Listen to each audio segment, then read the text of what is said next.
আসসালামু আলাইকুম ভিউয়ার্স, আশা করি সবাই ভালো আছেন। তো আজকের আমরা যে ভিডিওটি দেখতেছি এটা হচ্ছে একটা বাড়িটি কমপ্লিট হওয়ার পরে বাড়ির সামনের অংশটা ভেঙে ফেলা হচ্ছে।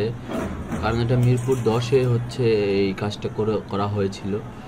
এই তো বেশি দিন হয়নি যে এই কাজটা কমপ্লিট হয়েছে, কিন্তু আজই তা ভেঙে ফেলা হচ্ছে।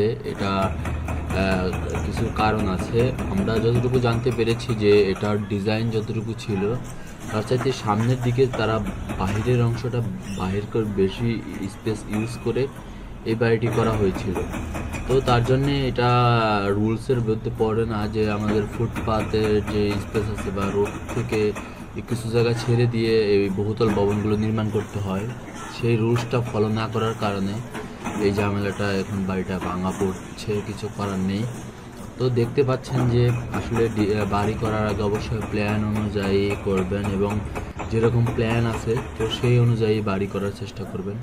তো এটা দেখুন দূর থেকে আসলে ভিডিওটা করা, তো কিভাবে ভাঙছে কি কারোর কিছু করার নেই।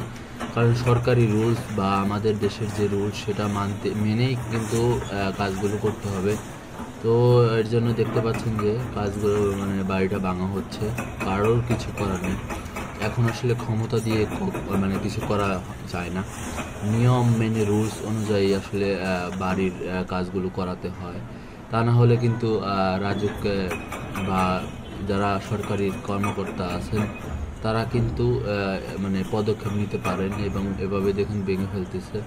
তো কোটি টাকা খরচ হয়েছিল বাড়িটা নির্মাণ করতে, এখন কিছু করার নেই, ভেঙে ফেলা হচ্ছে। তারা হচ্ছে বাড়িটা যে স্পেস ছিল তার চাইতে বেশি স্পেসে যে এটা করা হয়েছিল। তো দেখেন এখানে আবেগবশত একজন সামনের দিকে চলে যেতে চাচ্ছে, কিন্তু কিছু করার নেই। কারণ এখানে সরকারি রুলসের ভিতরে যেটা আছে সেটাই করে তাকে মানে নিতে হবে।